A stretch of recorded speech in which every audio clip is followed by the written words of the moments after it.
இயேசு கிறிஸ்துவில் அன்பார்ந்தவர்களே, இன்றைய இறை செய்தியானது நம் மனதில் அடிக்கடி எழுகிற ஒரு கேள்வி. நாம் அதிகமாக ஜெபிக்கிறோம், கடவுளோடு இருக்கிறோம், ஆனாலும் மிகவும் துன்புறுகிறோம்.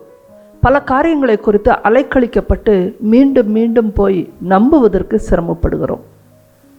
ஆம், விவிலியம் முழுக்க அத்தனை சம்பவங்களும் நம்புவதற்கும் கடவுள் அத்தனையும் செய்வார் என்று சொல்ல வருகிற அந்த புத்தகத்தில் நாம் படிக்கிற பொழுது அதை நம்புவதற்கும், அதே போல நம்புவதற்கு போராடுகிற மக்களையும் நாம் காண முடிகிறது.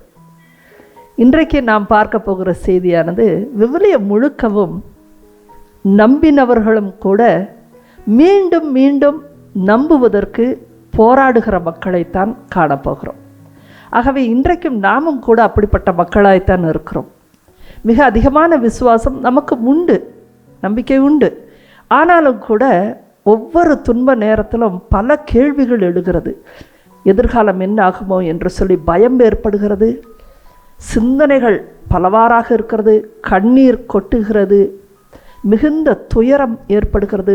ஒவ்வொரு பிரச்சனையும் தாண்டுவதற்கு கண்டிப்பாக ஒவ்வொருவரும் அதிகமாக சிரமப்படுகிறோம். காரணம் என்னவென்றால் அந்த நேரத்தில் அந்த அதிகமான நம்பிக்கையை நாம் பெற்றுக்கொள்ள முடியாமல் போராடுகிறோம். ஆகவே இன்றைய செய்தி ஒரு ஆழமான செய்தி, நம் உள்ளத்தை தயார்படுத்துவோம். இயேசு தம் சீடர்களை அழைத்த பொழுது அவர்கள் யாதொருவரும் இவர் மெசியா அல்லது இறைமகன் என்று முழுமையாக ஒருவரும் கண்டுணரவே இல்லை. அவர் அழைத்தார், பின்னே செல்வோம். ஒரு ஆர்வ கோளாறுன்னு சொல்லலாம். அப்படித்தான் முதலாவதாக எல்லோருமே வருகிறார்கள். பரிசுத்த ஆவியானவர் பின்னாளில் அவர்களை உறுதிப்படுத்தினதுனாலே தான் இயேசுவின் இறப்பிற்கு பின் தான் அவர்கள் நம்பிக்கையிலே உறுதிப்படுத்தப்பட்டார்கள். ஆம், அவரோடு கூட இருந்தார்கள். போதனைகளை கேட்டார்கள், அற்புதங்களை எல்லாம் பார்த்தார்கள்.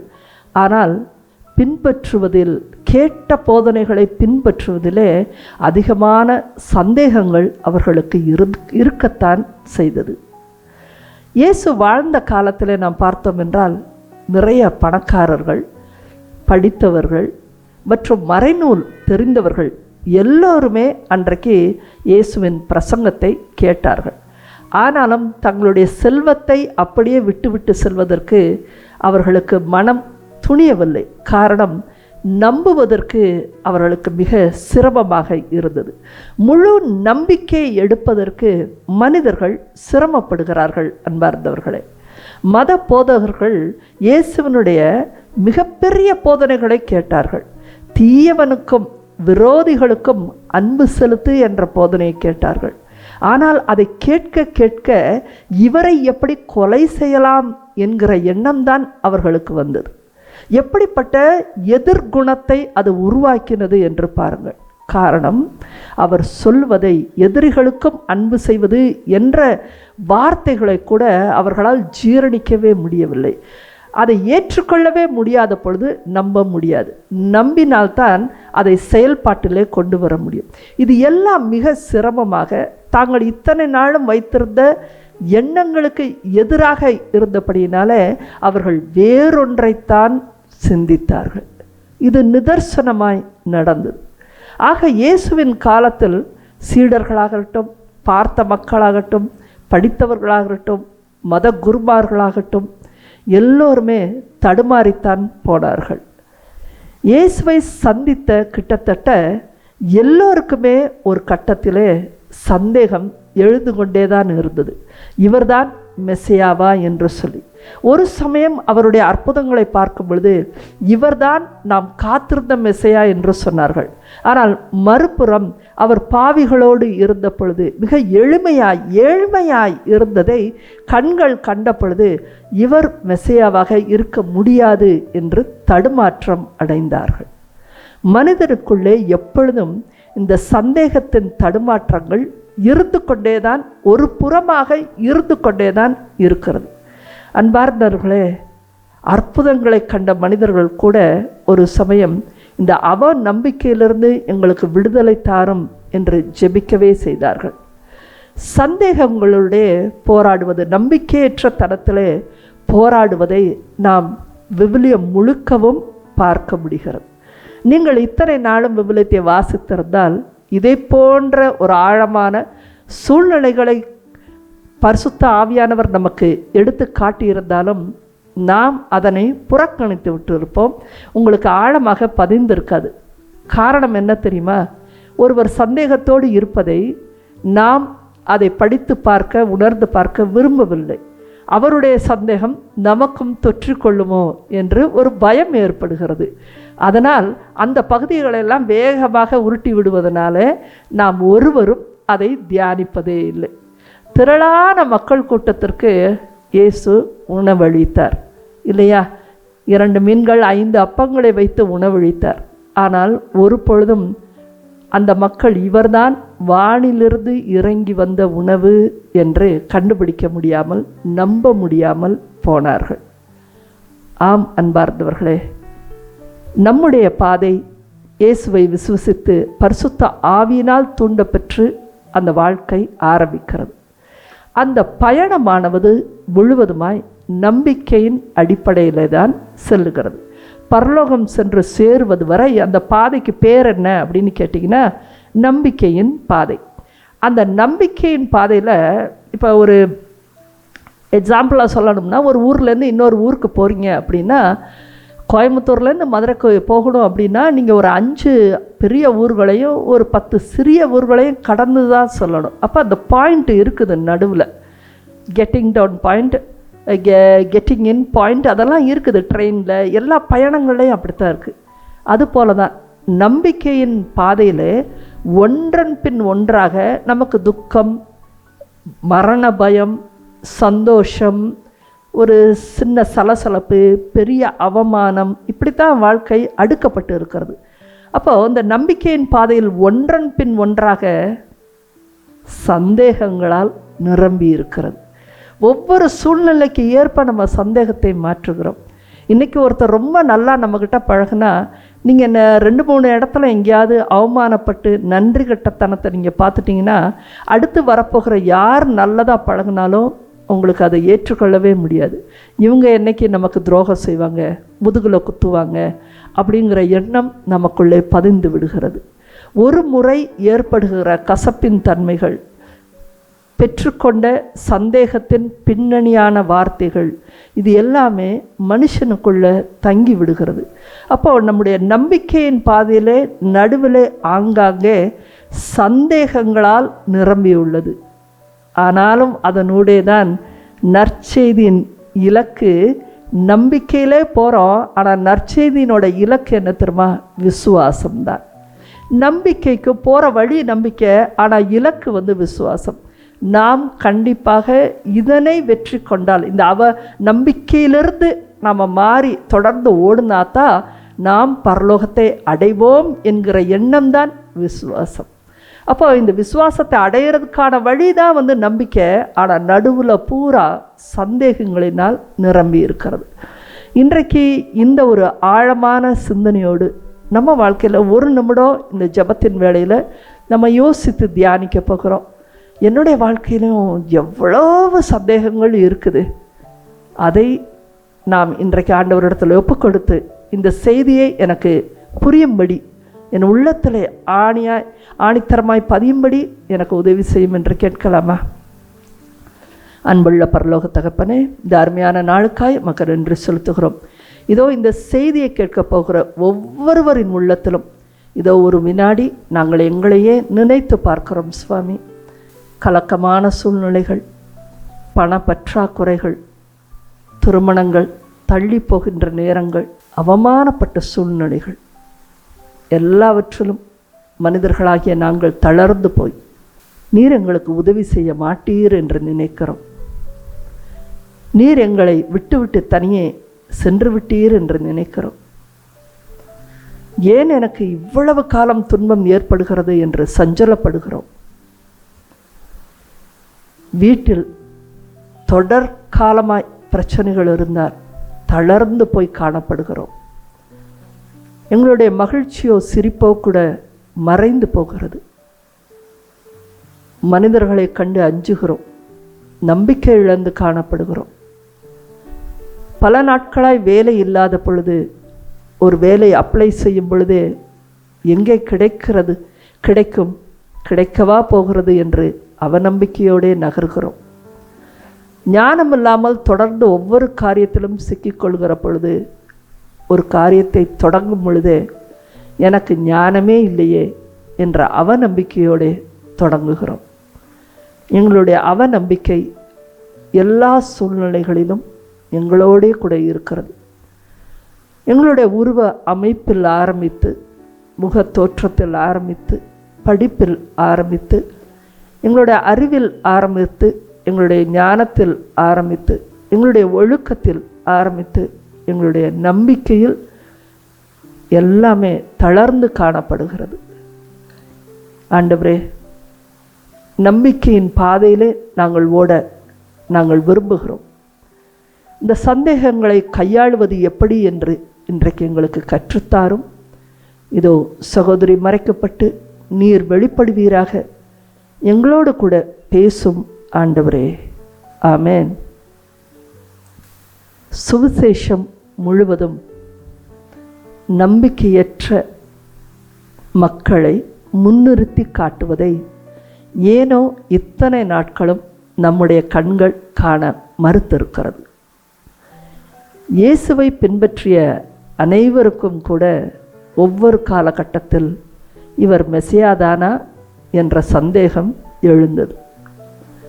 அன்பார்ந்தவர்களே, இயேசுவை தனி ஒருவராக தனக்கு யார் என்று அடையாளப்படுத்த மனிதர்களுக்கு நேரம் தேவைப்படுகிறது. கடவுளும் கண்டிப்பாக நேரம் ஒதுக்குகிறார் என்றே நினைக்கிறேன். நீங்கள் இயேசுவை உங்களுக்கு யார் என்று நிச்சயமாக அடையாளப்படுத்தாவிட்டால் போகிற வழியெல்லாம் சந்தேகங்கள் வரும். நான் திடீரென்று ஆண்டவரை தெரிந்து கொண்ட பொழுது, ஏனென்றால் 40 வயது வரை எனக்கு பக்தி கிடையாது. கடவுளை நேரடியாக தரிசனம் செய்கிறேன், அதனால் ஏற்றுக்கொள்ள வேண்டிய ஒரு சூழ்நிலை. உடனடியாக அவர் வேலையை ஆரம்பிக்கிறார். எனக்கு ஒரு எஜமானர் போலதான் காணப்பட்டார். 3-4 வருடங்கள் எடுத்தது அவரோடு கூட நான் பிரயாணித்த பொழுது அவர் நம்பத்தகுந்தவர். அவரே ஞானத்தின் உறைவிடம். மனிதர்கள் கைவிட்டாலும் இவர் என்னை ஒரு பொழுதும் கைவிடுவதில்லை என்ற இந்த சந்தேகத்தின் பாதையிலே நான் கடந்து சென்றுதான் நிச்சயப்படுத்தி கொண்டேன். என்னுடைய வாழ்க்கை, இந்த 2வதான வாழ்க்கை, அவரை மாத்திரமே பற்றி கொண்டு உள்ளது. அவரும் என்னை விட்டு அகல மாட்டார், அவர் என்னை கைவிட மாட்டார் என்ற பூரணமான ஒரு நம்பிக்கை எடுப்பதற்கு 4 வருடங்கள் பிடித்தது. அதன் பாதையிலே நான் பல சந்தேகங்களை எழுப்பி நான் பதிலையும் ஆணித்தரமாக பெற்றுக்கொண்டேன். அஸ்திவாரம் சரியாக இருக்க வேண்டும். இன்றைக்கு மக்கள் மேலோட்டமான நம்பிக்கையில் இருக்கிறார்கள். மேலெழுந்து வாரியாக உணர்ச்சி பிரகாரமாக இருப்பதனால எல்லாவற்றையும் நம்புகிறார்கள். அடுத்த வினாடி எல்லாவற்றையும் புறம் பேசி புறக்கணிக்கிறார்கள். சில பேர் வேறற்றவர்களாய் இருக்கக்கூடும், மேலெழுந்த வாரியாகவே இருப்பாங்க. சில பேர் உணர்ச்சியாகவே பேசுவாங்க, ரொம்ப உணர்ச்சி வசப்பட்டு ஒரேடியாக ஒரு உறவுக்குள் வருவாங்க, அடுத்த நிமிஷம் அந்த உறவை விட்டு போவார்கள். மனிதர்களிடத்திலே நீங்கள் எப்படி நடந்து கொள்கிறீர்களோ அதையே தான் நீங்கள் இயேசுவினிடத்திலும் செய்வீர்கள். மனிதர்களிடத்திலே இன்றைக்கு நிறைய நன்றி கட்டத்தனம் இருக்கிறது. ஒரு காலத்தில் ரொம்ப குழஞ்சு பழகுவாங்க, நிறைய நன்மைகளை பெற்றுக்கொள்வாங்க. மறு காலகட்டத்தில் அது ஞாபகமே இருக்காது. எல்லாம் வானத்திலேருந்து கொட்டினது போல் ஒரு உணர்வோடு இருப்பாங்க. மனிதர்களை புறக்கணிப்பாங்க, அவர்கள் சுற்றம் சூழலை புறக்கணிப்பாங்க. இப்படிப்பட்டவர்கள் இயேசுவையும் புறக்கணிப்பார்கள். ஆனால் வெளியோட்டமாக பார்த்திங்கன்னா எல்லாரும் கோயிலுக்குள்ளே தான் இருப்பாங்க. ஆண்டவர் ஒருவரே உள்ளங்களை ஆய்ந்து அறிகிறவர். நம்பிக்கையோடு இன்றைக்கி துன்பத்திலே நிற்கிறாங்களா, இல்லை வெளிவேஷமாக நிற்கிறாங்களா? நன்றி கட்டத்தனத்தை செய்துவிட்டு, நன்றி கட்டத்தனமாய் மனிதர்கள்ட்ட நடந்துவிட்டு கடவுளுக்கு முன்பாக வருகிறார்களா இல்லையா? இது எல்லாத்தையும் கடவுளின் ஆவி ஆய்ந்து உணரும். அன்பார்ந்தவர்களே, ஆண்டவருக்கு முன்பாக நிற்கிற பொழுது நாம் மிகுந்த நம்பிக்கையோடு நிற்க வேண்டியது அவசியமாக இருக்கிறது. நம்பிக்கை இழக்கும் பொழுதெல்லாம் நம்ம இவ்வளவு ஜெபிக்கிறோம், ஆனாலும் ஏன் தான் இப்படி ஒரே சலசலப்பாக இருக்க உள்ளத்தில், நமக்கு ஏன் தைரியம் வரமாட்டேங்குது என்று அடிக்கடி நம்மை நாமே நொந்து கொள்கிறோம். அன்பார்ந்தவர்களை, இந்த செய்தியானது உங்களை மீண்டும் நோகடிப்பதற்கான காரியம் அல்ல, மாறாக இது உங்களை ஒரு புத்துயிர் ஊட்டுவதற்காக இன்றைய செய்தி வருகிறது. மனிதர்களுக்கு கடவுள் நேரத்தை தருகிறார். ஆமென். கடவுளை நீங்கள் அடையாளப்படுத்தி கொள்ளும்படி நேரத்தை தருகிறார். பின்பற்றாமல் நாம் சில காரியங்களை இருப்பதற்கு சில காரணங்கள் இருக்கலாம். ஏன்னா நமக்கு பற்று எதன் மேலே, பணத்தின் மீது பற்று இருக்குதுன்னா அந்த பணத்தை விடுவது என்பது கஷ்டம். ஒரு குணத்தை விட்டு விடுவது, ரொம்ப வருஷமாக இருக்குது, அதை விட்டு விடுவது என்பது முயற்சியினாலே வருவது. அடிக்ஷனில் இருக்கிறவங்க ஒரே நாளில் நான் நம்புகிறேன் அப்படின்னு சொல்லி அடுத்த நிமிஷமே விடுறதில்ல.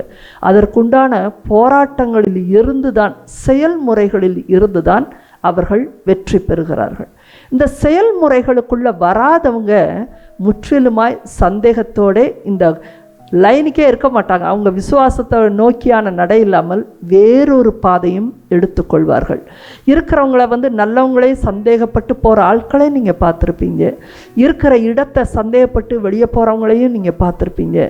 நல்ல திருமண உறவுகளில் ஒன்றுமே இருக்காது, ஆனால் சந்தேகப்பட்டு உடைத்து வெளியில் போய் கஷ்டப்படுகிற மனிதர்களையும் பார்ப்பீங்க. அப்போ ஒரு காலகட்டம் வரைக்கும் கடவுள் அனுமதிக்கிறார். அன்பார்ந்தவர்களே, நீங்கள் கடைசி வரைக்கும் சந்தேகத்தோடு இருப்பதை கடவுள் விரும்புவதில்லை.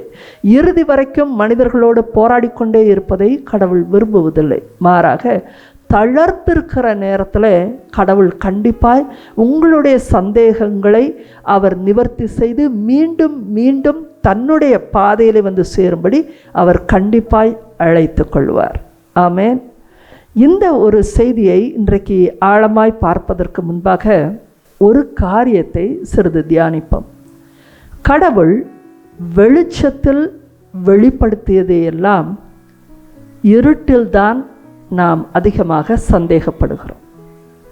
மீண்டும் சொல்கிறேன், கடவுள் வெளிச்சத்தில் வெளிப்படுத்தியதையெல்லாம் நாம் இருட்டிலே தான் அதிகமாக சந்தேகப்படுகிறோம். இயேசு ஆண்டவருடைய வாழ்க்கையை எடுத்து பார்க்கலாம். அவர் பொதுவாக பொது வெளியில் எல்லோருக்கும் முன்பாக கடவுள் வெளிச்சத்திலே வெளிப்படுத்தினார். தன்னுடைய வல்லமை என்ன, பராக்கிரமம் என்ன, இறை ஆட்சி என்ன, அற்புதங்கள் என்ன, உணவு பல மடங்காய் மாறினது என்ன என்று எல்லாவற்றையும் வெளிச்சத்திலே வெளிப்படுத்தினார். அதனை கண்ட மக்கள் நம்பினார்கள். அதனால்தான் எங்கு சென்றாலும் அவரை பின்தொடர்ந்தார்கள். ஆனால் சிலுவையின் அடியிலே வரும்பொழுது பயந்து போனார்கள். அவர் வெளிச்சத்தில் வெளிப்படுத்தினதை இருட்டான நேரங்களில் நாம் சந்தேகிக்கிறோம். அப்போ என்னெல்லாம் மக்களுக்குள்ளே வந்திருக்கு தெரியுமா? தேவாலய குருக்களுக்கு தெரியாததா? அவங்க தெரியாமையா அதை செய்வாங்க? அதுக்கு மேலே பேசுகிறதுக்கு நம்ம யார்? அப்போ படித்தவர்கள் இருக்கிறாங்க, பரிசேயர்கள் இருக்காங்க, அவங்களே கொலை செய்ய திட்டமிட்டாங்கன்னா, சிலுவையில் அறையணும்னு சொல்கிறாங்கன்னா, நம்ம எங்கேயோ தப்பாக நினச்சிட்டோம் போல இருக்குது. அற்புதங்களை பெற்ற மனிதர்கள் ஒருவர் கூட அந்த சிலுவையின் பாதையிலே ஒருவரும் வரவில்லை. வெரோனிக்காள் மட்டுமே துணிந்து ஒரு சிறிய உதவியை செய்தாள். சீமோன் கட்டாயப்படுத்தப்பட்டார். வெரோனிக்காள் செய்தாள் என்றால் அவள் நிச்சயமாய் இருந்தாள்.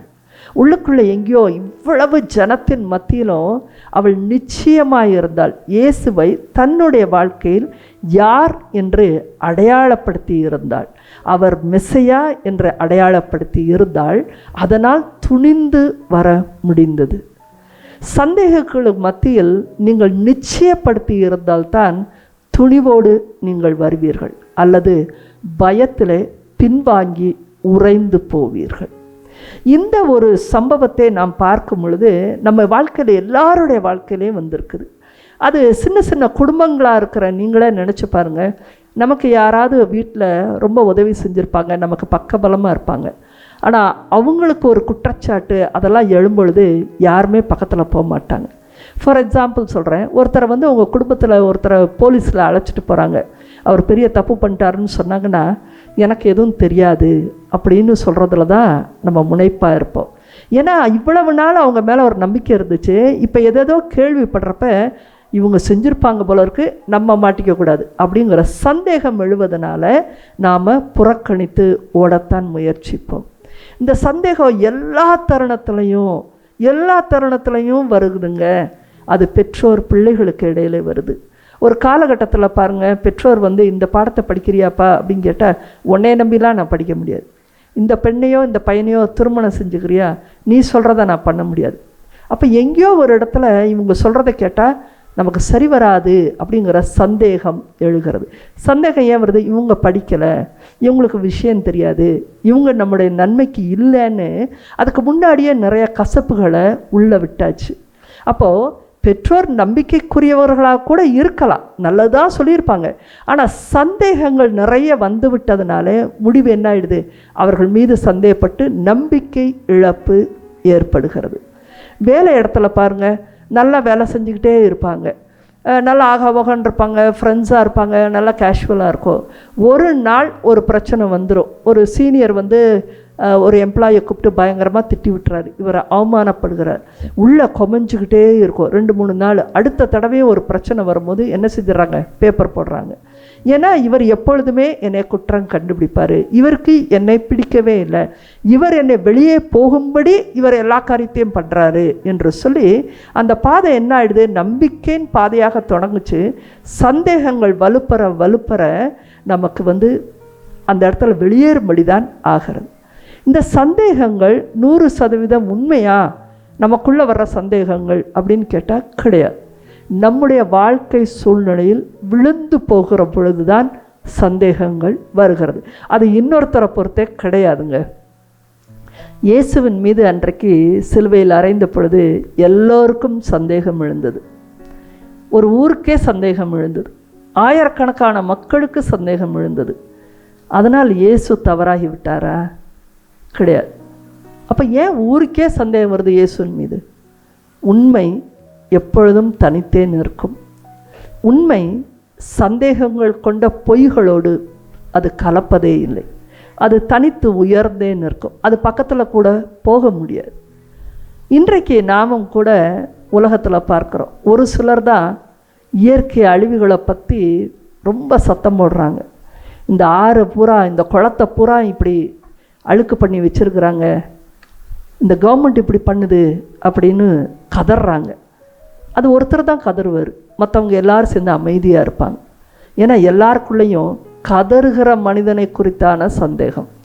இவன் சரியாக தான் சொல்கிறானா, இவனுக்கு என்ன, இவன் போய் இப்போ பிள்ளைக்குட்டியை பார்க்க வேண்டியதானே, இவனுக்கு வேறு வேலை வெட்டி இல்லையா, இதை சொன்னால் மட்டும் ஆகுமா, நீ கத்துனா உடனே கவர்மெண்ட் வந்துருமா, அந்த ஒருவரை தவறாக எடை போடுகிறோம்.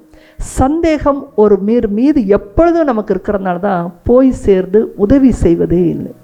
நாம் எல்லோரையும் இப்படி சந்தேக புத்தியோடு தான் அணுகுகிறோம். அப்போ இன்றைக்கி நமக்கும் கூட அப்படி இருக்குது. வழியில் நீங்கள் வர்ற வழியில் ஏதாவது ஒரு சண்டை நடந்திருக்கலாம், பிரச்சனை இருந்திருக்கலாம். ஆனால் நம்ம இடத்த விட்டு போய் பார்க்குறதில்ல. ஆமாம், நம்ம சொல்லி தான் ஆகப்போதா. சந்தேகம் நம்மளை சுற்றியே எப்பொழுதுமே இருக்கிறது. நம்ம சொல்லி யார் கேட்பா அப்படி. அப்போது நம்ம இவ்வளவு ஆன்மீகத்தில் இருந்தும் கூட இப்படி சந்தேக பேர் வழியாகவே வாழ்கிறோம். எல்லாத்துலேயும் கூட இருக்கவங்க மேலே கூட இத்தனை வருஷமாக ஒரு ரிலேஷன்ஷிப் இருந்தாலும் உடனே அவங்க ஒரு நாள் அந்த நம்பிக்கை இழப்பை பண்ணிவிடுவாங்க. அப்போ இவங்களுக்கு எப்படி இருக்கும்? உனக்கு இவ்வளவு செஞ்சேன், இவ்வளோ பாதுகாத்தேன், என் மேலே உனக்கு நம்பிக்கை வரலன்னா அப்போ என்கிட்ட இருக்காது, எங்கேயாவது போ அப்படி சொல்லி இவங்களுக்கு மன வருத்தத்தில் இவங்க வெளியேறாங்க. இவங்க சந்தேகத்தினால வெளியேறுகிறார்கள். உண்மை உள்ளவர்கள் மன வருத்தத்தில் வெளியேறுவாங்க. பொய்யில் சந்தேகத்தில் உளறுபவர்கள் தவறான பாதைகளுக்கு சென்று விடுகிறார்கள். இது இன்றைக்கி உலகம் முழுவதும் காணப்படுகிறது. அப்போ இன்றைக்கி நம்ம ஆன்மீகத்தில் இருக்கிறோம். கடவுளை தேடி, இறைவார்த்தையை தேடி காலையிலையும் ராத்திரியும் வாசித்தாலும் நமக்குள்ளேயும் இந்த சந்தேகம் இருக்கிறதுனா அப்போ என்னுடைய ஆன்மீகம் குறைவாக இருக்கிறதா அப்படிங்கிற ஒரு கேள்வி எழுகிறது. அதற்கான பதில், அன்பார்ந்தவர்களே, இப்படி சந்தேகம் உருவதனாலே உங்கள் யாதொருவருடைய ஆன்மீகமும் குறைவுபடவில்லை. Praise the Lord. இது ஒரு மனித பலவீனம். மனித தன்மையினாலே இது உருவாகிறது. உண்மையை நோக்கி செல்பவன் ஒரு ஞானியாய் மாற வேண்டுமென்றால், மிகப்பெரிய மக்களுக்கான ஒரு உந்து சக்தியாய் மாற வேண்டுமென்றால், மிகப்பெரிய இறை அடியாராக மாற வேண்டுமென்றால், இந்த மனித தன்மையிலிருந்து, மனித வியாதியிலிருந்து, மனித தடுமாற்றத்திலிருந்து நாம் உடனடியாக விடுதலை பெற்று நாம் மீண்டும் பழைய பாதைக்கு வருவதை நாம் நம்மளுடைய ப்ராக்டிக்கலான லைஃப்பில் ஒரு ஆக்ஷன் செயல்முறையின் மூலமாய் நம் உள்ளத்தை சரிப்படுத்த ஆரம்பிக்க வேண்டும். ஒரு தருணம் வருது, நம்ம வாழ்க்கையில் கீழே விழுகிற தருணம், சோர்ந்து போகிற தருணம், கண்ணீராக விடுற தருணம், ஏமாற்றமாக இருக்கிற தருணம். அந்த நேரத்தில் எல்லாம் இந்த பலவீனம் வந்து கொள்ளும். எப்படி ஒரு குளிரான இடத்துக்கு திடீர்னு போய் வாக்கிங் போகிறீங்க, திரும்பி வாங்க உடனே சளி பிடிச்சிக்கிறோம், அந்த இடத்துல தலைவலிக்கும், சைனஸ் ப்ராப்ளம் இருக்கிறவங்களுக்கு வீங்கும். அதை தொட்டோம் என்றால் இதெல்லாம் நடக்கும். அது போல தான் எப்பெல்லாம் நம்ம டவுனாக ஃபீல் பண்ணுறோமோ அந்த இருளான நேரத்தில் எல்லாம் கடவுள் வெளிச்சத்தில் வெளிப்படுத்தினதை எல்லாம் நாம் இருளான நேரத்தில் கைவிட்டு விடுகிறோம். அந்த நேரத்தில் விழுகிறதுங்கிறது மனித இயல்பு தான். ஆனாலும் நம்ம சீக்கிரமாக அதிலிருந்து வெளியேறாவிட்டால் நாம் எதிர்நோக்கை கொண்டு நாம் விசுவாச அடிப்படையிலே செல்ல முடியாது. நீங்கள் இந்த ஒரு செய்தியை கேட்கும் பொழுது அவங்களுக்கு மனித பலவீனத்தில் எத்தனை நபர்கள் விவிலியத்தில் காணப்பட்டார்கள் என்பதை கூட இப்போ நீங்கள் உணர முடியும்.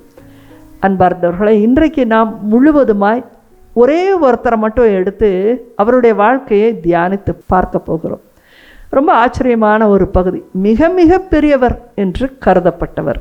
ஆம், ஸ்நாபக அருளப்பரின் வாழ்க்கையைத்தான் நாம் பார்க்க போகிறோம். லூக்கா 1ஆம் அதிகாரம் 44ஆம் வசனத்தில் நாம் பார்க்கிறோம். அவர் தாயின் வயிற்றில் இருந்த பொழுதே கடவுளால் அபிஷேகம் பண்ணப்பட்டு இந்த பணிக்காக அவர் தேர்ந்தெடுக்கப்பட்டார். அப்போ எலிசபெத் அம்மாளும் மரியாளும் சந்திக்கிறார்கள். ஆக எலிசபெத் அம்மாள் மரியாளை பார்த்து சொல்கிறார், உம் வாழ்த்துரை என் காதில் விழுந்ததும் என் வயிற்றினுள்ளே குழந்தை பேர் உவகையால் துள்ளிற்று என்று சொல்கிறார். அப்போவே என்னுடைய குழந்தை அந்த அபிஷேகத்தை பெற்றுக்கொண்டது. அந்த குழந்தைக்கான வாழ்க்கையின் திட்டம் என்ன என்பதை அந்த குழந்தை பயிற்றுவிப்பு அங்கிருந்தே ஊம்லேருந்தே ஆரம்பிக்குது. என்ன அவருக்கு வைத்திருந்த திட்டம் என்று சொன்னால், ரொம்ப ஒரு ஆச்சரியத்தக்க விதமான ஒரு வாழ்க்கையை ஸ்நாபக அருளப்பர் கொண்டிருந்தார். லூக்கா 3ஆம் அதிகாரம் 21ஆம் வசனத்தில் பார்க்கிறோம். அவர் அன்றைய காலத்தில் பாலைவனத்தில் மக்களுக்கு மனம் திரும்புதலுக்கான திருமுழுக்கை கொடுத்து கொண்டிருந்தார். அப்பொழுது இயேசுவும் வருகிறார். இப்போ இவருடைய வாழ்க்கையின் திட்டம் இயேசு வரும்பொழுது தான் அங்கே விரிவடைகிறது. இயேசுவும் திருமுழுக்கு பெற்று இறைவனிடம் வேண்டிக் கொண்டிருந்த பொழுது வானம் திறந்தது. இதுதான் முதல் அற்புதம். இயேசு வெளியே வந்த உடனாக அந்த இடத்துல எல்லோருக்கும் முன்பாக நடக்கிற ஒரு அற்புதமாக நாம் இதை காண முடிகிறது. வானம் திறக்கிறது. கடவுள் வெளிச்சத்திலே அனைவருக்கும் முன்பாக வெளிப்படுத்தினதை அப்படின்றத பார்க்கும் பொழுது வானம் திறக்கிறது. அப்போ பாருங்க, நம்ம சாதாரண கண்களில் இதெல்லாம் பார்க்கவே முடியாது. அங்கிருந்த மக்கள் கண்டார்கள். வானம் திறந்தது, தூய ஆவி புறா வடிவில் தோன்றி. அப்போ இந்த இடத்துல புறா வடிவில் நாம் தூய ஆவியானவரை பார்க்கிறோம். அடுத்து பெந்தெக்கோஸ்தே திருநாளில் தான் தூய ஆவியானவரை நாம் நாவின் வடிவிலே பற்றி எரிகிற நெருப்பாக காண்கிறோம். அப்போ இயேசு வருகிறார். இயேசு பரலோகத்திற்கு சென்ற பின் சீடர்களிடத்துல பரிசுத்த ஆவியானவர் வருகிறார். ரொம்ப லாங் கேப் இந்த இடத்துல. ஆனால் இந்த தொடக்கத்திலேயே பரிசுத்த ஆவியானவர் வருவதை பற்றி அங்கே வெளிப்பாடு இருக்கிறது. மக்கள் கண்டார்கள். தூயாவி புறா வடிவிலே தோன்றி இயேசுவின் மீது இறங்கியது. அப்பொழுது தந்தை கடவுளுடைய குரல் ஒலிக்கிறது, என் அன்பார்ந்த மகன் நீயே, உன் பொருட்டு நான் பூரிப்படைகிறேன் என்று வானத்திலிருந்து ஒரு குரல் ஒலித்தது. Praise the Lord. இதை யார் இருந்தால் செய்ய முடியுன்றதா ஸ்நாபக அருளப்பருக்கு வைத்திருந்த கடவுளின் திட்டம். Praise the Lord. ஸ்நாபக அருளப்பர் தான் இயேசுவை உலகத்திற்கே காட்டுகிறார். இவர்தான் மெஸ்ஸையா என்று அறிவிக்க வந்தவர் தான் ஸ்நாபக அருளப்பர். அதுக்கு முன்னாடி மக்களை தயாரிக்கிறார். மக்கள் எல்லோரும் நீர்தான் மெஸ்ஸியாவான்னு கேட்குறாங்க. எனக்கு பின் ஒருவர் வருவார் என்று சொல்லுகிறார். அந்த வருபவர் யார் என்று அவர் வெளிப்படுத்தக்கூடியது தான் ஸ்நாபக அருளப்பருடைய வாழ்க்கையின் திட்டமே. அப்போ அவர் வாழ்க்கையே அதில் தான் இருந்துச்சு. அதைத்தான் இன்றைக்கி நம்ம உணரணும். தாயின் வயிற்றுக்குள்ளே வைக்கப்பட்டிருந்த திட்டமே அதுதான். அதன் பிரகாரமாக அவருக்கு ட்ரைனிங் செஷன் எல்லாமே நடக்குது. அவர் பாலைவனத்தில் இருக்கிறாரு, மக்களை தயார் செய்கிறார். இயேசு வரும்பொழுது அந்த திட்டத்தையும் வெளிப்படுவதை அவர் காண்கிறார். Praise the Lord. அப்போது அதுக்கு அடுத்த நாள் யோவான் அவரை பார்க்க வருகிறார். இப்போது யோவான் வரும்பொழுது திரும்பவும் ஸ்நாபக அருளப்பர் என்ன பண்ணுறாரு, இப்போ எதுக்கு திரும்பி என்கிட்ட வர? நேற்றுக்கே மெசேஜ் யாருன்னு சொல்லியாச்சு, திரும்பி என்னை பார்க்க எதுக்கு வரீங்க அப்படின்னு சொல்லி அவர் யோவான் இடத்துல சொல்கிறார். யோவான் எவ்வளோ பெரிய சாட்சியாக ஒரு திருத்தொண்டராக பின்னாளில் மாறுகிறார் பாருங்க. அப்போ யோவானை பார்த்து ஸ்நாபக அருளப்பர் தான் அன்றைக்கு ஒரு ஆழமான விதையை விதைக்கிறார். அந்த இடத்துல தன்னுடைய விசுவாசத்தை, நம்பிக்கையை அவருக்குள்ளும் அந்த இடத்துல வைக்கிறார். அப்போ ஸ்நாபக அருளப்பர் சொல்கிறாரு, இதோ கடவுளின் ஆட்டுக்குட்டி. இயேசுவை கை காட்டி சொல்கிறார், இவர்தான் கடவுளின் ஆட்டுக்குட்டி. ஆட்டுக்குட்டியாம் இவரே உலகத்தின் பாவத்தை போக்குகிறவர். ஆமென். என்ன ஒரு வெளிப்பாடை அவர் கொடுக்கிறார் பாருங்க. உலகத்தின் பாவத்தை போக்குகிறவர் இவரே. இவர்தான் அந்த ஆட்டுக்குட்டி. எனக்கு பின் வரும் இவர் என்னை விட முன்னிடம் பெற்றவர், ஏனெனில் எனக்கு முன்பே இருந்தார் என்று நான் இவரை பற்றியே சொன்னேன். இவர் யார் என்று எனக்கும் தெரியாது இருந்தது. ஏன்னா சொந்தக்காரங்க தானே, அது வரைக்கும் எனக்கு தெரில, இவ்வளோ நாள் வரைக்கும் எனக்கு தெரில. அதையும் அவர் சொல்கிறார் பாருங்க. ஆனால் இஸ்ரேல் மக்களுக்கு இவரை வெளிப்படுத்தும் பொருட்டே நான் வந்துள்ளேன். ஆமேன். அன்பார்ந்தவர்களே, சில காலங்கள் எடுக்கிறது. என் குடும்பத்தில் கூட நான் ஒரு இறைவாக்கினராக வருவேன்னு யாருமே எதிர்பார்க்கலை. அப்போ ஒரு காலங்கள் எடுத்தது. ட்ரைனிங் பீரியட்லாம் முடிஞ்சு நான் வெளியே வந்தபோது எல்லாருமே ஆச்சரியப்பட்டு போனாங்க. என் சொந்த பந்தம் எல்லாம், கெரோவா நீயா அப்படின்னு சொல்லி. அப்போ அது ஒரு காலகட்டம் வருது வெளிப்படுத்தப்படும் பொழுது. ஆனால் இன்றைக்கி வெளிப்படுத்தப்பட்டு 17 வருஷங்கள் ஆகிறது. எத்தனை பேர் இந்த நம்பிக்கையில் இருக்கிறாங்கன்னு பார்த்தீங்கன்னா ஒன்றுமே இல்லை. அதுதான் உண்மை. என் குடும்பத்தில் யாரும் இதை நம்பலை. அந்த நம்பிக்கை என்பது எல்லாருக்குள்ளே வர்றது இல்லைங்கிறது. சந்தேகங்கள், அதுக்கு நடுவில் பயம். எங்கே நம்ம போனால் நம்முடைய குற்றங்குறையெல்லாம் சொல்லிடுவாங்களோ அந்த பயம். அற்புதங்கள், அதிசயங்கள்லாம் வேணும், ஆனால் நம்புவதுங்கிறது ரொம்ப கஷ்டம்தான். அதையே தான் ஸ்நாபக அருளப்பரும் இங்கே சொல்கிறாரு. இத்தனை நாளும் அவர் எனக்கு சொந்தக்காரர் தான், இவர் யாருன்று தெரில. ஆனால் நேற்றுக்கு வானம் திறந்து ஆண்டவர் சொன்னதை நான் கேட்ட பொழுது, இவர்தான் மெசியா என்று வெளிப்படுத்தப்படும் பொருட்டே நான் இங்கே வந்துள்ளேன். அப்போ தொடர்ந்து ஸ்நாபக அருளப்பர் சொல்கிறாங்க, தூயாவி புறா போல அவர் மீது வானிலிருந்து இறங்கி வருவதை நான் கண்டேன் அப்படின்னு சொல்லி யோவானே அந்த இடத்துல இயேசுவை பின்பற்றும்படி அவர் அங்கே அழைத்து செல்கிறார்.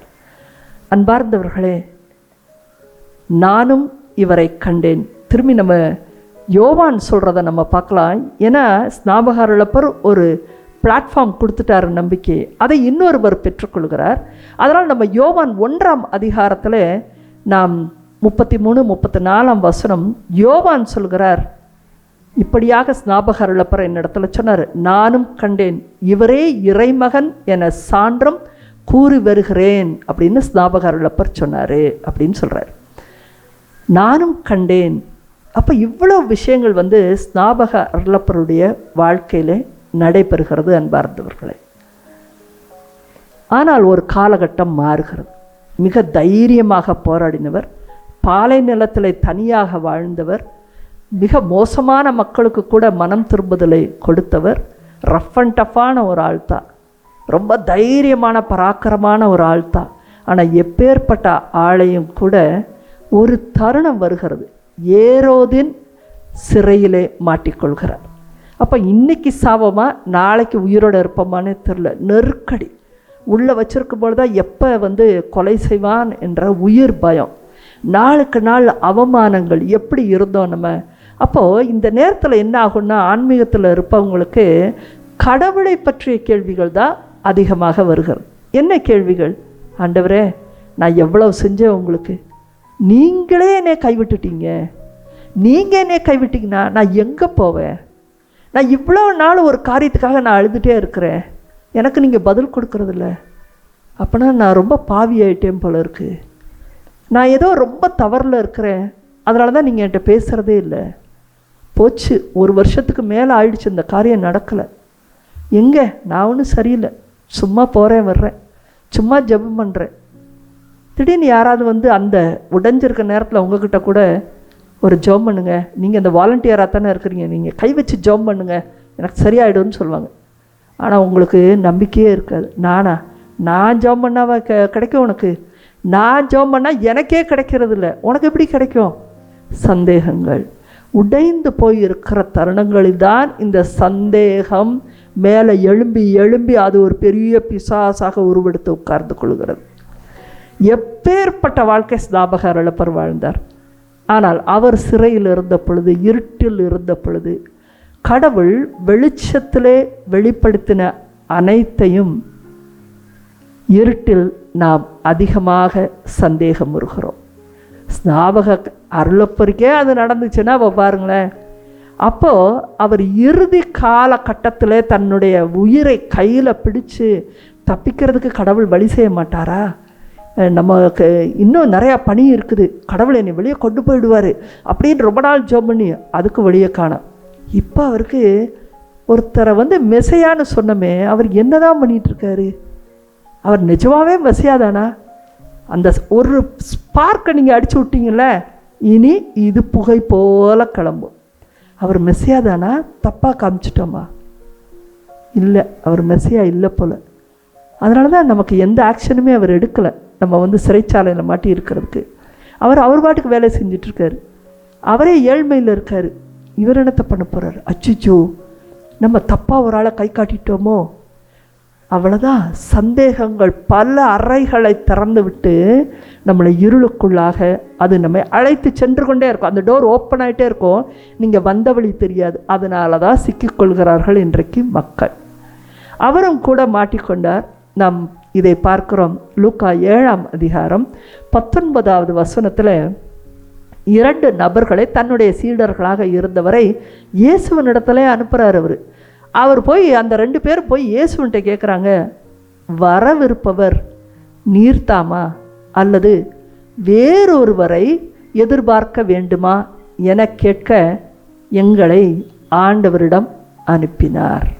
பார்த்தீங்களா? இயேசுக்கிட்டே அந்த கேள்வி வந்தது, நீங்கள் தானா? உண்மையை சொல்லுங்கள், இல்லை வேறு யாராவது பார்க்கணுமா?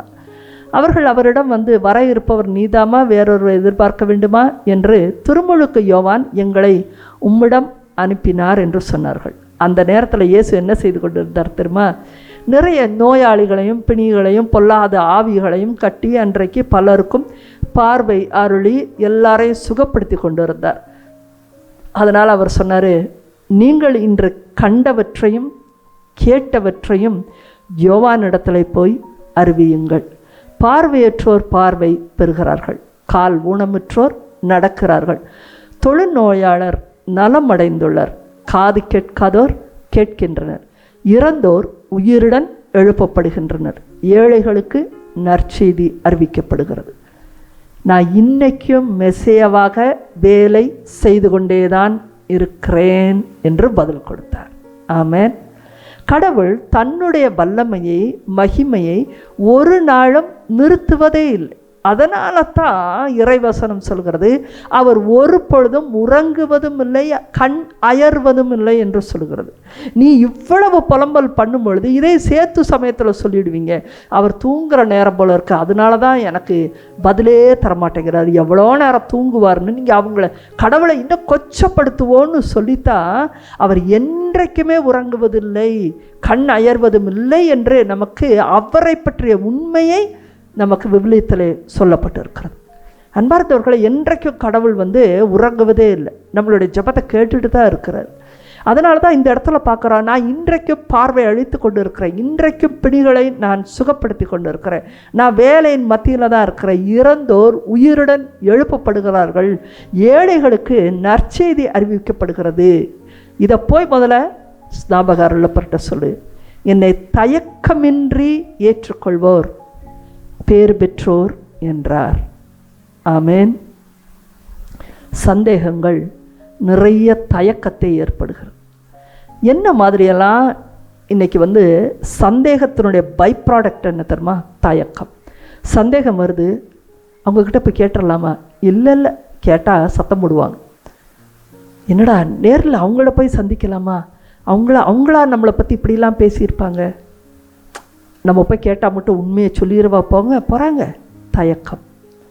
நம்மளே சந்தேகங்களை கிளப்புவோம், நமக்குள்ளே தயங்கி தயங்கி நின்று கொள்கிறோம்.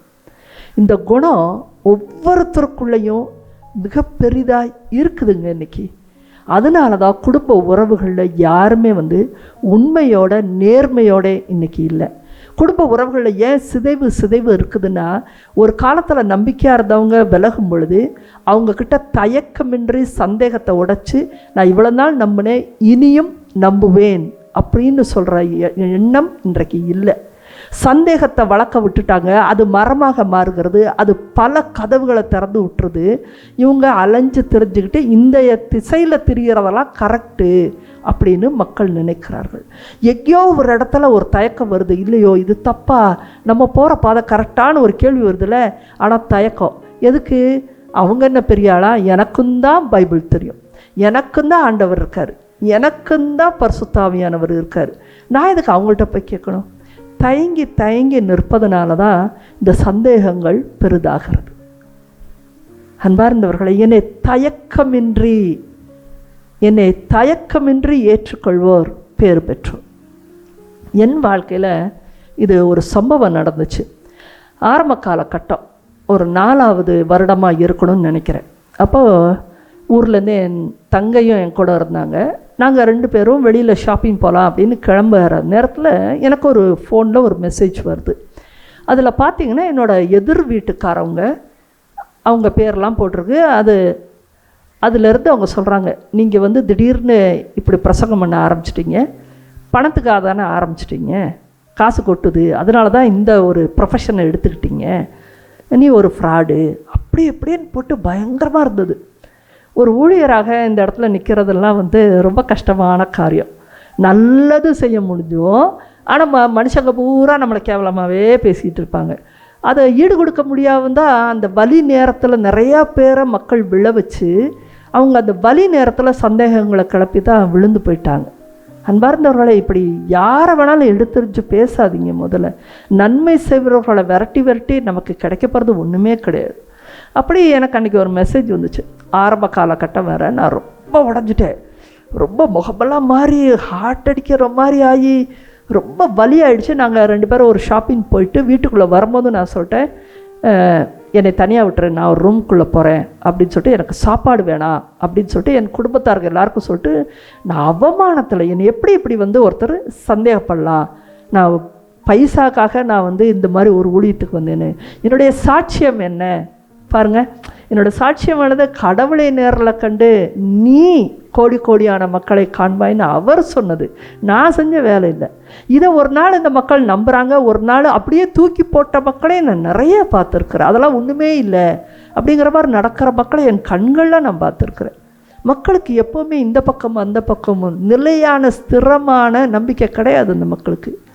அப்போது நான் அன்றைக்கி உடஞ்சி போய் என் ரூமில் சரியாக 12:30 மணிக்கு ஆரம்பித்து 4 மணி வரை நான் அவ்வளவு அழுதேன்.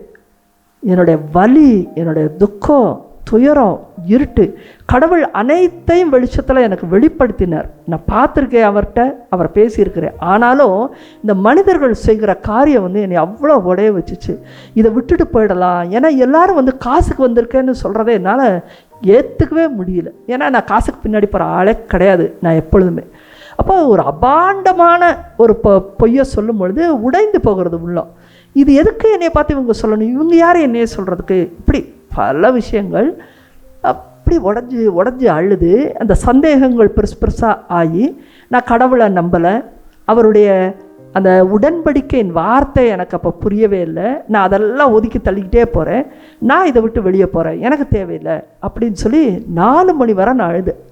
திடீர்னு பார்த்தீங்கன்னா ஒரு ஒளி வெளிச்ச வெள்ளம், பிதாவாகிய தந்தை என் முன்னே தோன்றினார். ஒரு வெளிச்சம்தான் தெரிஞ்சிச்சு.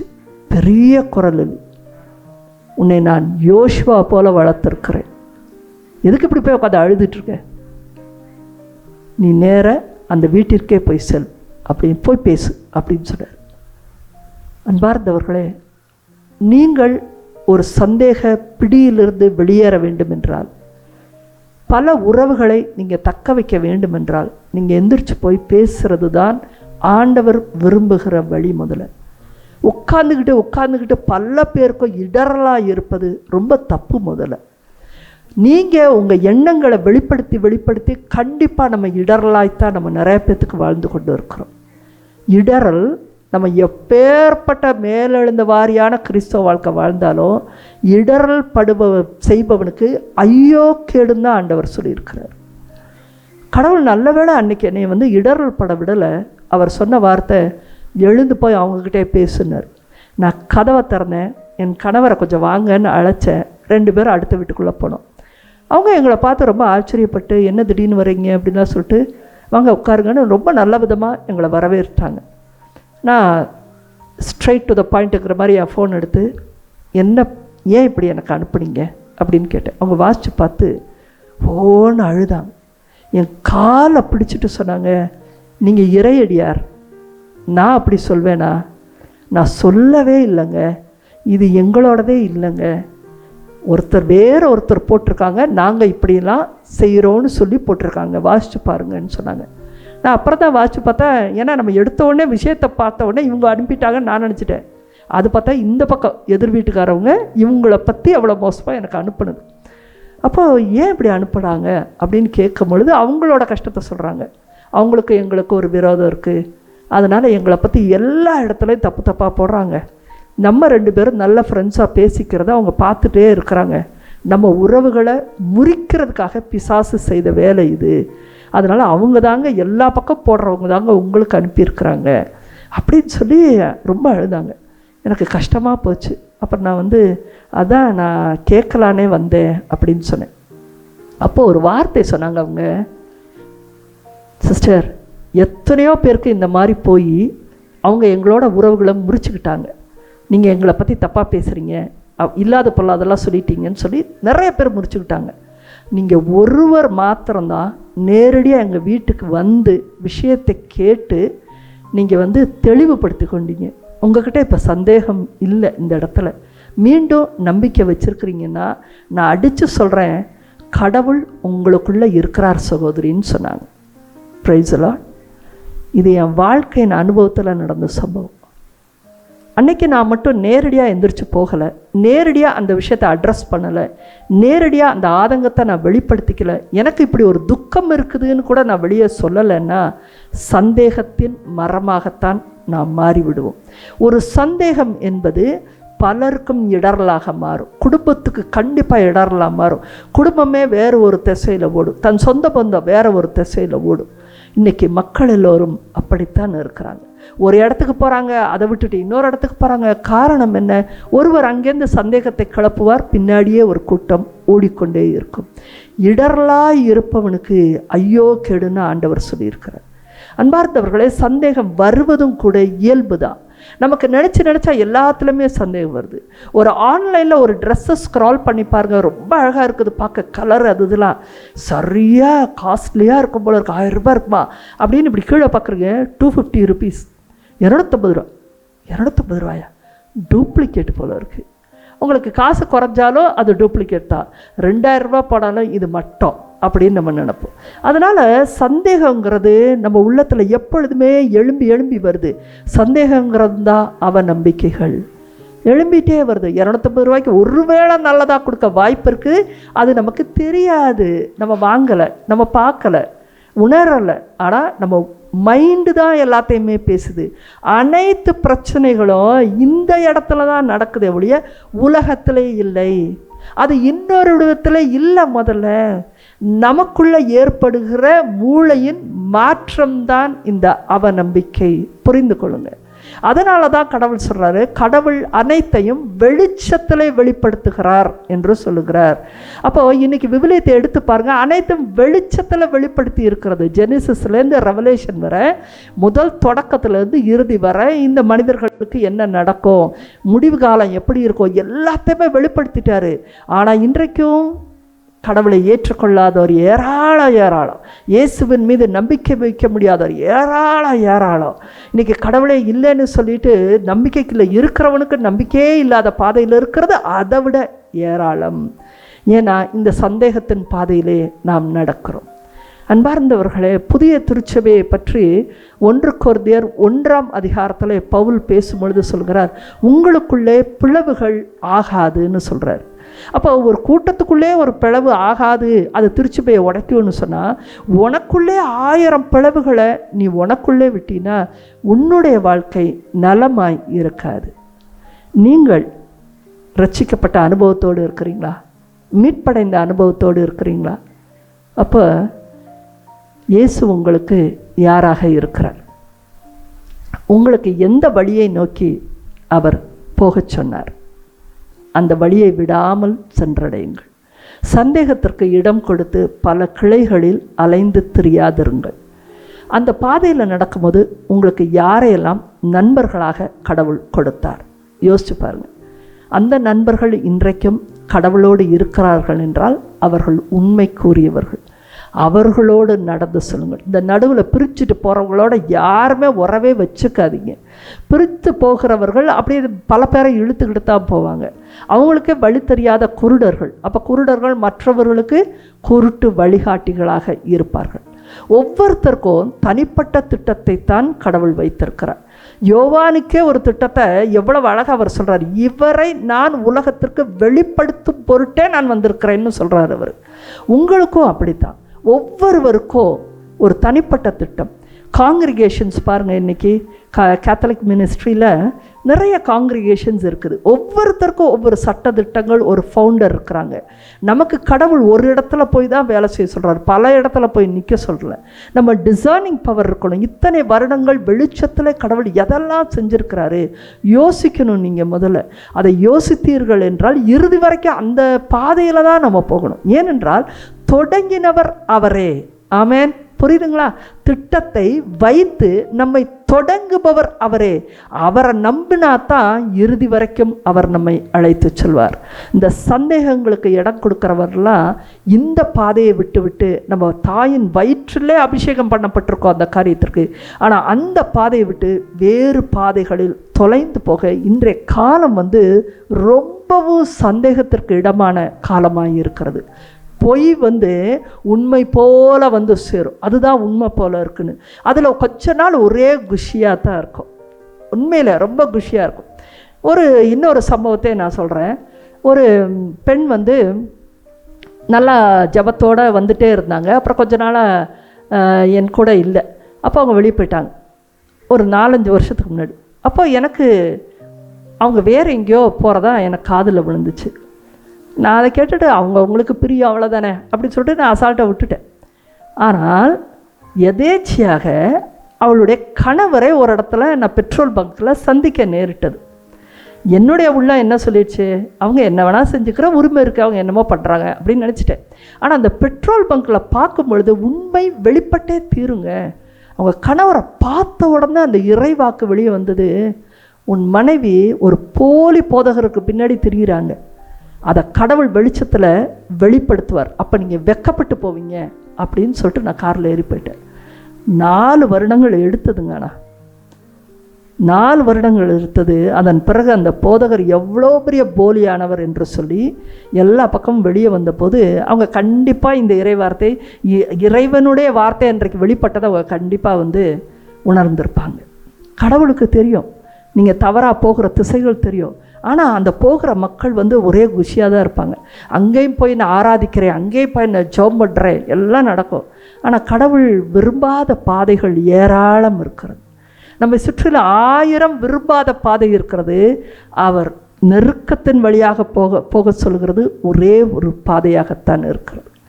ஒவ்வொரு கிறிஸ்தவரும், ஒவ்வொரு புனிதரும், ஒவ்வொரு இறையடியாரும் அந்த நம்பிக்கையின் பாதையில் நடக்கும் பொழுதெல்லாம் பல சந்தேகங்கள் கொண்டுதான் நடந்தார்கள்.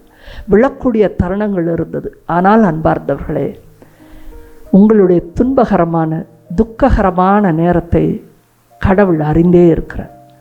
அந்த நேரத்தில் யோவானுக்கு பதிலளித்த ஆண்டவர் திடப்படுத்தின தேவன், தயங்காமல் ஏற்றுக்கொள்ளும், இது உமக்கான திட்டம், நீ ஏரோதின் அரண்மனையில் தான் இறப்பாய், அதுவே உனக்கு நலமான திட்டம், உன்னுடைய சாட்சிய வாழ்க்கை நிறைவுறுகிறது, நீ வேற ஒரு கிளைமேக்ஸை எதிர்பார்க்காத, இதுதான் தேவனுடைய திட்டம், நீ தயங்காமல் என்னை ஏற்றுக்கொள், என்னை ஏற்றுக்கொள்வது ரொம்ப முக்கியம் அப்படின்னு இயேசு பதில் கொடுத்தார். சிங்கத்தின் குகையிலே தானியேல் விழுந்த பொழுதும் கூட அந்த நேரத்திலும் இயேசு அவரோடு கூட இருந்தார். இது நாளை உன்னை சாட்சியப்படுத்தும், கவலை கொள்ளாதே என்று அந்த துன்பகரமான நேரத்திலும் அவரோடு அந்த சிங்கங்களின் மத்தியிலே அவர் இருந்தார். ஒரு போருக்கு நடுவிலே தாவீது சென்ற பொழுது அந்த ஒரு எதிர்பார்ப்பும் கூச்சலும் குழப்பமும் பயம் நிறைந்த அந்த வேளையிலே, எல்லோரும் கேலி பேசின வேளையிலே, அப்படிப்பட்ட சூழ்நிலையின் மத்தியிலே தாவீதென்ற சிறுவனோடு ஆண்டவர் கூடவே இருந்தார். நீ சும்மா கல்லை விட்டேறி அடிக்கிறது நானா இருப்பேன்னு அவனுடைய சந்தேகங்களுக்கு நிவர்த்தி செய்கிறார். ஒவ்வொரு இறையடியாருடைய வாழ்க்கையிலும் இருளான நேரத்தில் வருகிற சந்தேகங்களுக்கு ஆண்டவரை நோக்கி நீங்கள் அழைப்பீர்கள் என்றால் மனித குரலை நீங்கள் கேட்காதீங்க. மனித குரல்களில் பிசாசு வரும். அப்போ யார் குரலை நீங்கள் கேட்கலாம்? ஒன்று ஆண்டவரின் குரலுக்காய் காத்திருக்க வேண்டும். இன்னொன்று உங்களை இந்நாளிலும் வழி நடத்தின இறை மக்கள் யாராவது இருப்பாங்க, உங்கள் நண்பர்களாக இருக்கலாம், உங்கள் குடும்ப நபர்களாக இருக்கலாம். அவங்கக்கிட்ட நீங்கள் செகண்ட் ஒப்பீனியன் எடுக்காமல் வேறு மனித குரல்களுக்கு நீங்கள் கீழ்ப்படிந்தால் சந்தேகம் என்ற பேய் உங்களை பல வழிகளில் உங்களை அலைக்கழிக்க நேரிடும். இன்றைய காலகட்டம் ஒரு ஏஐ காலகட்டம். ஃபுல்லாக என்ன விஷயத்தை நீங்கள் பார்த்தாலும் இது உண்மையா பொய்யானே பிரித்து பார்க்கவே முடியாத ஒரு காலகட்டத்திற்கு நாம் விட்டோம். பார்க்குறதெல்லாம் உண்மை போல தெரியுது. இன்றைக்கி நான் பேசுனதே கூட பல வகைகளில் வேறு ஏதோ சொன்னது போல் நிறைய வீடியோஸ் வரலாம். ஏன்னா அப்படிப்பட்ட ஒரு காலகட்டத்துக்கு வந்துட்டோம். அப்போ நான் யாரையாவது பயங்கரமாக திட்டுறது போல் ஒரு வீடியோ நாளைக்கு வந்துச்சுன்னா அப்படியே வருகிறது. அசலாக என்னை போலவே நான் பேசுவது போலலாம் வரும். அப்போ நீங்கள் என்ன நினைப்பீங்க? சிஸ்டர் மாறிட்டாங்க, இப்படி பேசுகிறாங்க பாரு, சே எப்படி இருந்தாங்க, இப்படி மாறிட்டாங்க. இது நான் செஞ்சனா? இல்லை, உங்களுடைய மூளை செய்கிற தனம் இது. எது உண்மை எது பொய் என்ற அறிகிற தன்மையை நீங்கள் ஆழமாக வளர்த்து கொள்ளவில்லை என்றால் இனி வரப்போகிற காலங்களில் நீங்கள் ஆண்டவருடைய பாதையை விட்டு வெகு தூரமாய் சென்று விடுவீர்கள். உங்களுடைய சந்தேகத்திற்கு ஆண்டவர் கண்டிப்பாய் பதில் தருகிறார். அதை அடக்கி ஆளச் சொல்கிறார். பாவம் உன் வீட்டு வாயிலே படுத்திருக்கிறது, அதை அடக்கி ஆளு என்று சொல்லுகிறார். நீ அதை உள்ள விடாதேன்னு சொல்கிறாரு. நீ செய்கிற ஜபத்தை நிறுத்தாதன்னு சொல்கிறாரு. உன்னுடைய ஜப நண்பர்களோடு உறவில் இருன்னு சொல்லுவார். நீ இத்தகைய இடத்தை விட்டு நீ வேற எங்கேயும் போகாதேன்னு சொல்லுவார்.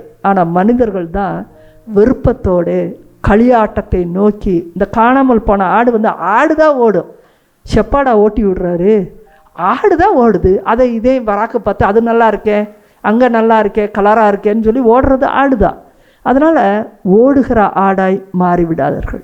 மாறாக இன்றைக்கு ஆயரை தேடுகிற ஆடாய் இன்றைக்கு மாறுவோம். ஆம், இன்றைக்கு அவரிடத்துல ஆண்டவரே, எல்லா நேரங்களிலும் அவநம்பிக்கை எனக்குள்ளே ஓடுகிறது. என்னை பற்றியே எனக்கு நம்பிக்கை இல்லை, என் வாழ்க்கையை குறித்தும் எனக்கு நம்பிக்கையாக இல்லை, எதிர்காலம் என்ன ஆகுமோன்னு எப்போ பார்த்தாலும் யோசிக்க வேண்டியிருக்கு, மற்றவங்களாம் என்னை பற்றி மட்டமாக தான் நினைக்கிறாங்கன்னு நானே அவநம்பிக்கையில் தான் நான் வாழ்கிறேன், எனக்கு தன்னம்பிக்கை எனக்கு எதுவுமே இல்லை, சந்தேகம்தான் முழுசாக இருக்குது. ஆனாலும் இறைவார்த்தை வாசிக்கிறேன், ஜெபிக்கிறேன். இயேசுவை நோக்கி அன்றைக்கும் ஒருவர் கேட்கவில்லையா? அவரோட பையனுக்கு தீய ஆவி அலைக்கழித்து கொண்டு இருந்தது, யாராலையும் சுகப்படுத்த முடியல. மார்க் 9ஆம் அதிகாரத்தில் நாம் பார்க்கிறோம், அவர் இயேசுவனிடத்தில் வருகிறார். பரிவு கொண்டு இயலுமானால் முடிச்சா தயவு செஞ்சு எங்கள் மீது பரிவு கொண்டு எங்களுக்கு உதவி செய்யும் என்றார். இயேசு அவரை நோக்கி இயலுமானாலா? இன்றைக்கி அந்த வார்த்தை தான் உங்ககிட்ட விட்டுட்டு போகிறேன். நான் கடவுளால் ஆகாதது ஒன்றும் இல்லை. இயலுமானால்னு நீங்கள் கேட்காதீங்க, இயலுமானாலா தான் ரொம்ப ஆச்சரியப்பட்டது. என்னது முடியுமாவா? என்ன வார்த்தை அது அப்படிங்கிற மாதிரி தான் அன்றைக்கி இயேசு கேட்டார். இயலுமானாலா? நம்புகிறவருக்கு எல்லாம் நிகழும் என்றார். அந்த சிறுவனுடைய தந்தை உங்களே என்னைய மாதிரி உடனே துபுக்குன்னு குதிச்சு நம்புறேன் அப்படின்னு அவர் சொல்லலை. அவர் நிறையா பார்த்துட்டார், எங்கே நடக்க போதுங்கிற சந்தேகங்களுக்கு மத்தியில் தான் இருந்தார். அதனால தான் ஆண்டவரேட்டே வந்து கூட இயலுமா உங்களாலன்னு கேட்டார். இயலுமாவா? நம்புனா இயலும்னு சொன்னார். உடனே நான் நம்புகிறேன்னு அவர் சொல்லாமல் என்ன தெரியுமா சொன்னார்? நான் நம்புகிறேன், என் நம்பிக்கை இன்மையை நீக்க உதவும் என்று கதறினார். முழுவதுமாக 100% நம்பிக்கை வைக்க எனக்கு உதவி செய்யும் ஆண்டவரேன்னு கேட்டார். என்னுடைய அவநம்பிக்கைகள் அப்பப்பொழுது எழுது, அதெல்லாம் நான் அப்பப்போ தட்டி விட்டுட்டு நேர்வழியில் வர்றதுக்கு எனக்கு உதவி செய்யும் ஆண்டவரேன்னு அவர் கேட்டார். எனக்கு நன்மை செய்தவங்கள கூட நான் சந்தேகப்படுற அளவுக்கு நான் புத்தியை நான் அலைய விடுறேனே, என்னுடைய கெட்ட புத்தி போகட்டும், அதற்கு உதவி செய்யும் என்று கேட்டார். நாமும் கூட ஆண்டவரிடத்துல தான் வந்து கேட்க முடியும். என் நம்பிக்கை இன்மையை நீக்க உதவும். அன்பார்ந்தவர்களே, எழுந்து செல்லுங்கள், உரியவர்களிடத்திலே பேசுங்கள், உண்மையின் பாதைக்கு வாருங்கள். இல்லையேல் பொய்யான பாதை உங்களை வேறொரு திசைக்கு, கடவுள் உங்கள் தாயின் வயிற்றிலே வைத்திருக்கிற திட்டத்தை விட்டு வேறொரு பாதைக்கு அழைத்து சென்று விடும். ஆமென்.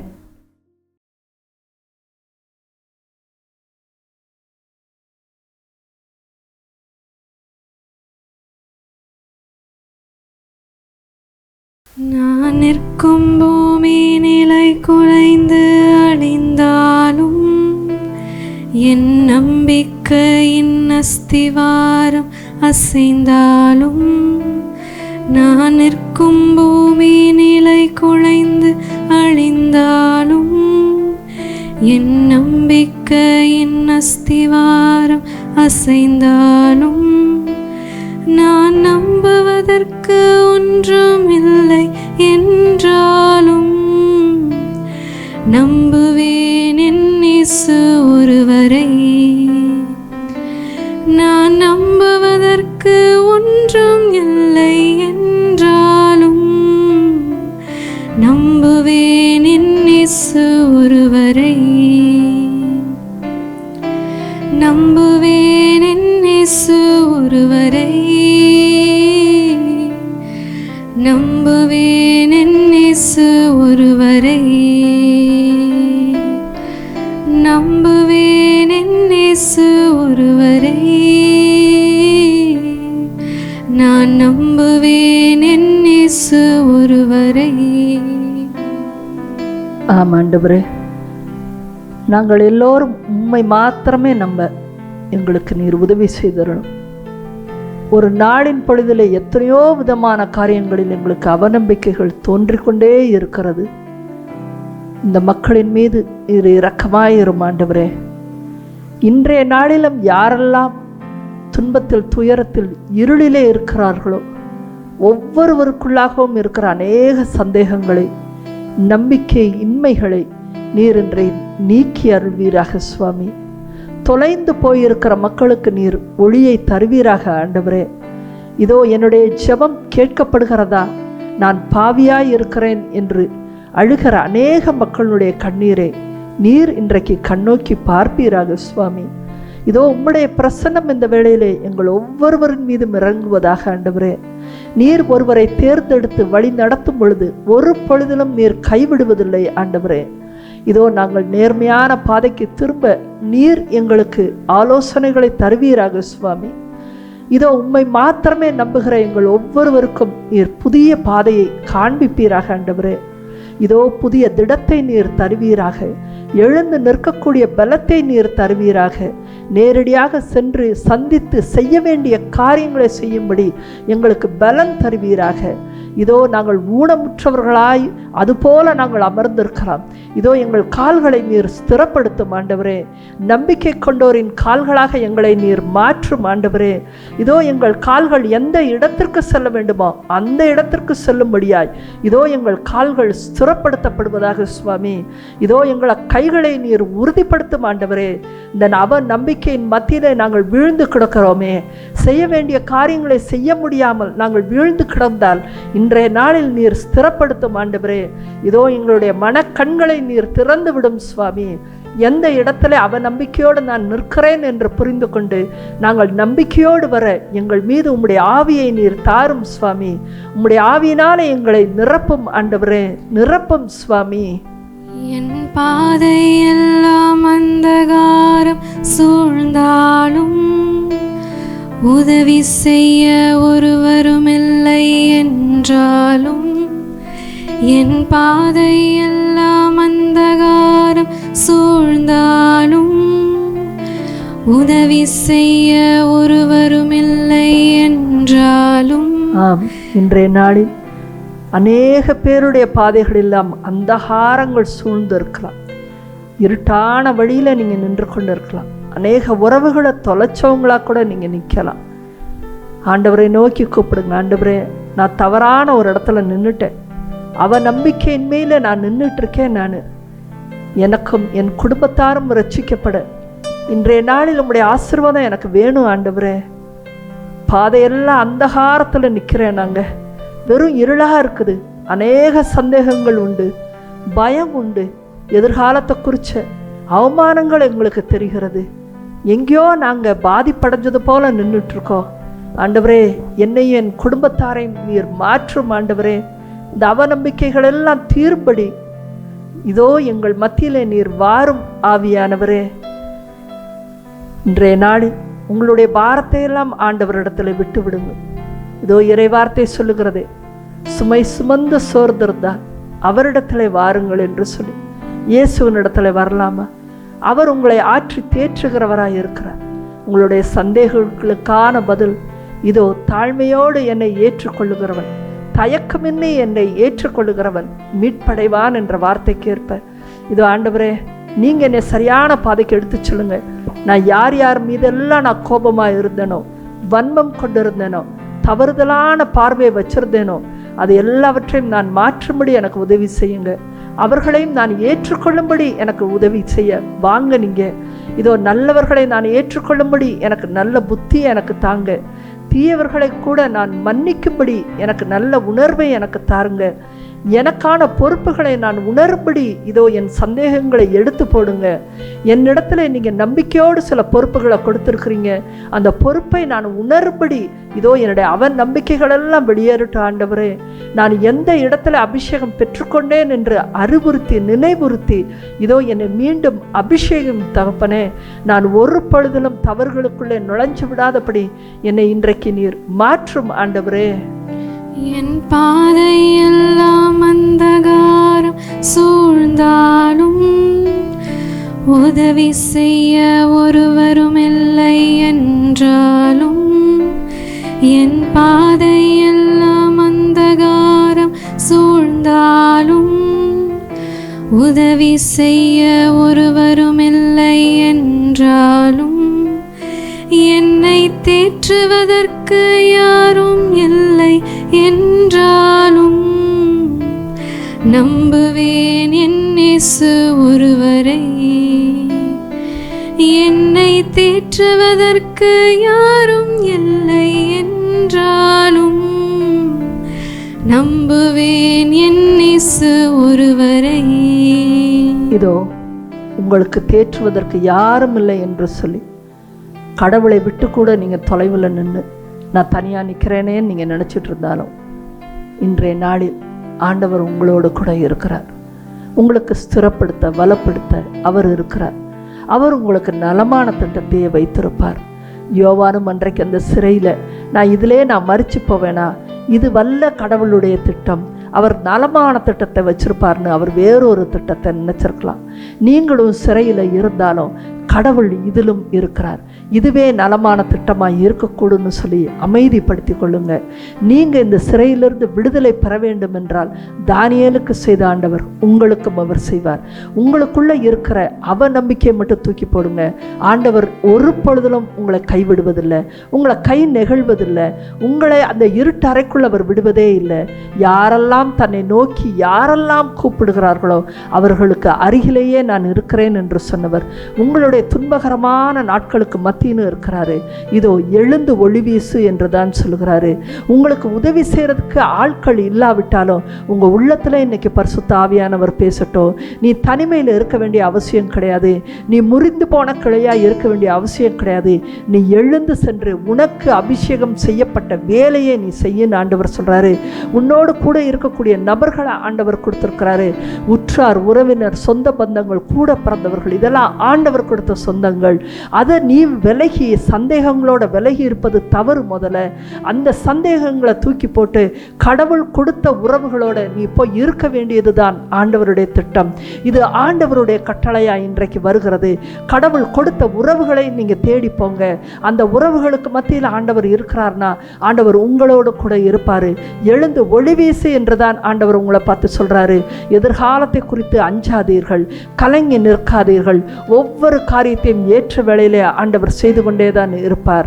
இதோ வயல்வெளிகளுக்கும் அழகான பூக்களை கொடுத்த தேவன், அவற்றையெல்லாம் பராமரிக்கிற தேவன், நமக்கென்று ஒரு திட்டத்தை வைத்து எதிர்நோக்கை கொடுத்திருக்கிற தேவன், பரலோக வாழ்க்கையை வைத்திருக்கிற தேவன் நம்மை ஒரு பொழுதிலும் கைவிடுவதே இல்லை. இதோ அவர் மீது நம்பிக்கை கொண்டு ஆண்டவரே நீரே என் அஸ்திபாரம், நான் நம்புவேன் உண்மையே என்று சொல்லி அவரிடத்துல வரலாமா? நம்புவேன் என் இயேசு ஒருவரை. எல்லோரும் சேர்ந்து பாடலாமா? நம்புவேன் என் இயேசு ஒருவரை,